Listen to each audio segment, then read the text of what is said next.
I tried to be a chill boyfriend about my girlfriend's male best friend, but she wants to throw away our anniversary plans to go to a concert with him, and I'm sick of being the third wheel in my own relationship. Posted by you/OK Bandicoot 2349. I, 28M, have been dating my girlfriend, Sarah, 26F, for just over a year now, and while I love her, there's one thing that's been eating at me since the very beginning: her relationship with her male best friend, Jake, 27M. Jake has been Sarah's ride or die since college, and I knew from the start that they were close. But what I didn't realize was how much it would impact our relationship. I've always tried to be the chill, trusting boyfriend. I don't want to be that guy who's threatened by a platonic friendship. But honestly, it's gotten to the point where I feel like I'm the third wheel in my own relationship. Jake and Sarah are practically inseparable. They hang out multiple times a week, they do dinners, movie nights, spontaneous late-night drives, etc., and I'm usually not even invited. If I try to join, it's awkward, like I'm crashing their private world of inside jokes that I'm not a part of. It stings, but I tried to let it go for the sake of keeping the peace. But then things started to cross a line. Jake texts her constantly, even when we're together on dates. It's not just casual stuff, either. He calls her babe and sweetheart, and when I brought this up to Sarah, she laughed and said it was just their thing and that it didn't mean anything. Apparently, they've been calling each other that for years. But to me, it feels like there's more to it. Who calls their best friend babe when they're in a relationship? Then there was the night I stayed over at her place and woke up at 2 a.m. to find Sarah on FaceTime with Jake. She was giggling like a schoolgirl, whispering so she wouldn't wake me.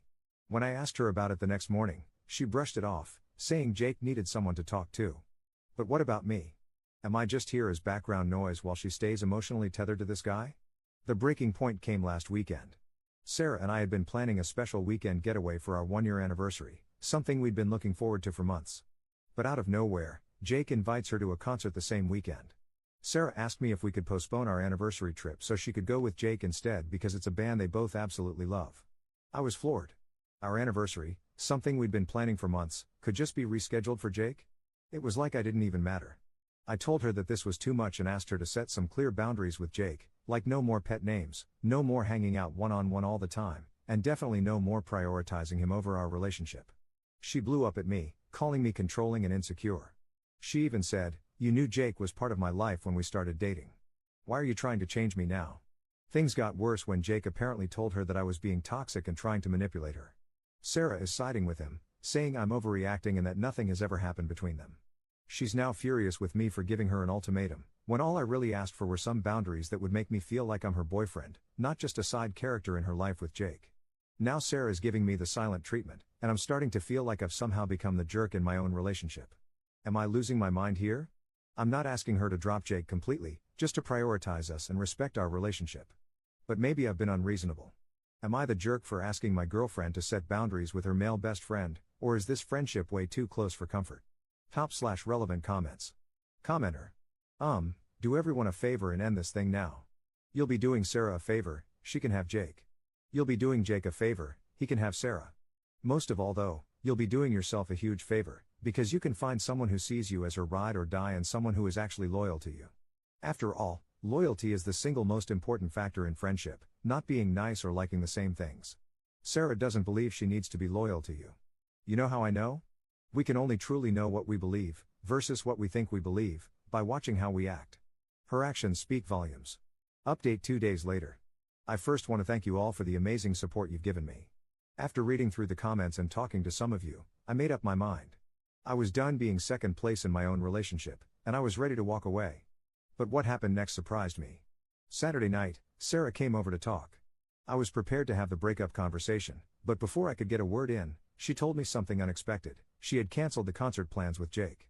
She said that after our last conversation, she realized how serious I was, and it made her think about everything. She told me she had been selfish, that she had taken our relationship for granted. She said she'd told Jake she couldn't go to the concert and instead wanted to spend the weekend with me. No distractions, no third wheels, just us. I was honestly shocked. Part of me didn't believe it.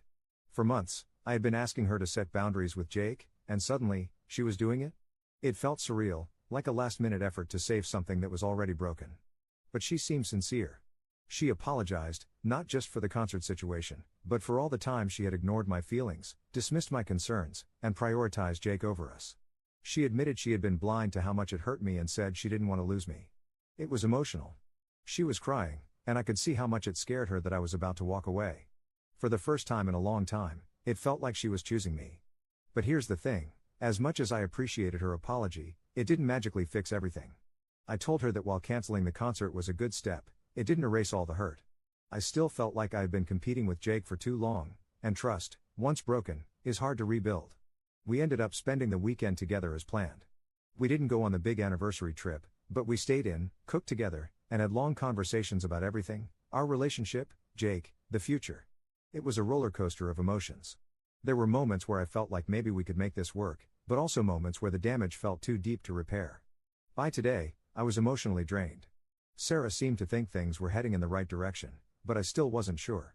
I needed space to think. So, I told her we should take a break, give each other some time to reflect and see if this relationship was something we both wanted to fight for. She didn't take it well. She cried again, begged me not to go, said she'd prove to me that she was serious about changing. But I needed to be alone, to clear my head without all the emotional ups and downs. So I left. I haven't spoken to her since. We agreed to give it a couple of weeks before we decide anything, but to be honest, I'm still leaning toward ending things for good. Could she really have set boundaries with Jake after everything? I find it hard to believe. After months of me begging, I feel like I've already checked out of the relationship, and while her efforts are appreciated, I can't shake the feeling that it's too little too late. I'll always care about Sarah, but this whole situation has made me realize how important it is to be with someone who values and respects you from the beginning. Someone who doesn't make you feel like you have to compete for their attention. Should I give her another chance, or should I go through with the breakup? Top/relevant comments. Commenter. Sounds like she found your Reddit to me. Second update 8 months later. Hey Reddit. It's been about 8 months since my last update. Honestly, I didn't plan on ever coming back to this. After everything happened, I kind of just wanted to forget about it. Plus, Sarah eventually found the post, so I stayed quiet. But at this point, I don't care who I piss off. I think I owe you guys the end of the story, plus a lot of you have been asking for an update, so here it is. So, after my last post, we decided to go on a break. We had no contact for 2 weeks, and those 2 weeks messed with my head more than I expected. I didn't know what she was doing, who she was talking to, or where things stood. Eventually, I reached out and told her I wanted to break up. I thought I was ready. She broke down, cried, and begged. Told me she'd cut Jake off for good. Said she'd block him, delete him, whatever it took. She told me she couldn't imagine her life without me and just wanted one more chance. And like an idiot, I gave it to her. Because I still loved her. This was the second person in my life I could say I truly loved. I didn't want to start over with someone new when I'd known her for so long. She wasn't just my partner, she was my best friend. I didn't want to lose what we had. At first, things were okay. She was more present, we spent more time together, and she tried harder. But I wasn't the same. I had this weird feeling in my gut that I couldn't trust her, even if I pretended to. I just couldn't forget everything that happened. And I won't sit here and act like I was perfect either. When she was trying her hardest, I wasn't putting in the same effort. That hurt her. This went on for about 3 months. It started getting better, little by little. I thought we were making progress. I still wasn't all the way in, but I could finally say I saw a future with her. But the thing that really bothered me? Jake. She did stay true to her word and unfollowed him when we first got back together. This was almost 4 months ago. But one day while I was at work, I was scrolling on IG and saw that they had followed each other again. I asked her about it, and she said it didn't mean anything, that they weren't talking. I let it go. Maybe I didn't want to know the truth. Fast forward a few weeks. We were at my place, and she had fallen asleep first. That's when I saw an Instagram notification. I couldn't open it, didn't know her password, and I wasn't about to try and scan her face while she slept. So I ignored it. I couldn't sleep. I was restless. But I told myself I was overthinking, and I wanted to trust her. Fast forward another week. We went on vacation and were staying at a hotel. She asked me to grab something from the car, but the hotel room key was on her phone. So she handed it to me. That's when my insecurities got the best of me, and I snooped while walking to the car. That's when I saw it, DMs from Jake. And honestly, I felt nauseous. Not just old ones. Recent. Some unanswered, but some she did reply to. Messages about how she couldn't stand being apart from him. How it killed her to block him. How she missed talking to him. How she wanted to see him again. And then the part that really broke me, how she had developed feelings for him but was scared to leave me because then it wouldn't be Jake and Op. It would just be Jake. She talked about how she didn't want to lose both of us. She had even seen him behind my back. When she said she was going to the gym, she was going to his place. I came back to the room and didn't say anything. I laid in bed, numb. She eventually got up to take a shower, and while she was in there, she texted me asking if I went through her phone. At first, I lied.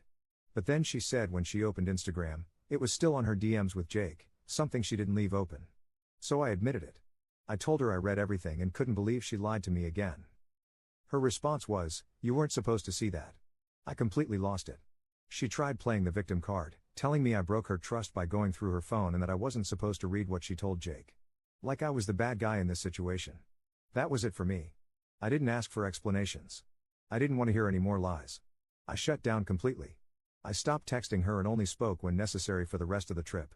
We had driven 6 hours from our hometown to visit some friends, so I couldn't just leave.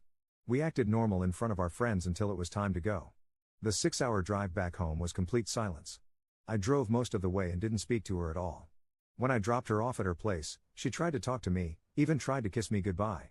I pushed her away and asked her to get out of the car. Later that night, I texted her that I was done. I didn't want to talk anymore. She tried to explain, but at that point, there was nothing left to say. I gave her so many chances and she still chose to lie. Again, I don't know if anything sexual happened between them, and at this point, I don't care anymore. What I do know is I spent too long being second in a relationship where I should have been enough. So yeah, I'm single now. It hurts, obviously. But for the first time in a long time, I feel like I can finally breathe again. Thanks to everyone who gave it to me straight in the comments all those months ago, but also to those who told me to give her another chance. It hurt, but I grew and matured from this. Top/relevant comments. Commenter. You dodged a bullet. Someone who lies that repeatedly and then tries to gaslight you for catching them, you weren't supposed to see that, was never going to change. You wasted way too much energy on someone who was never fully yours to begin with. Ops response. That's exactly what I keep telling myself. I wasted so much time and energy. I'm just glad I ended it sooner rather than later.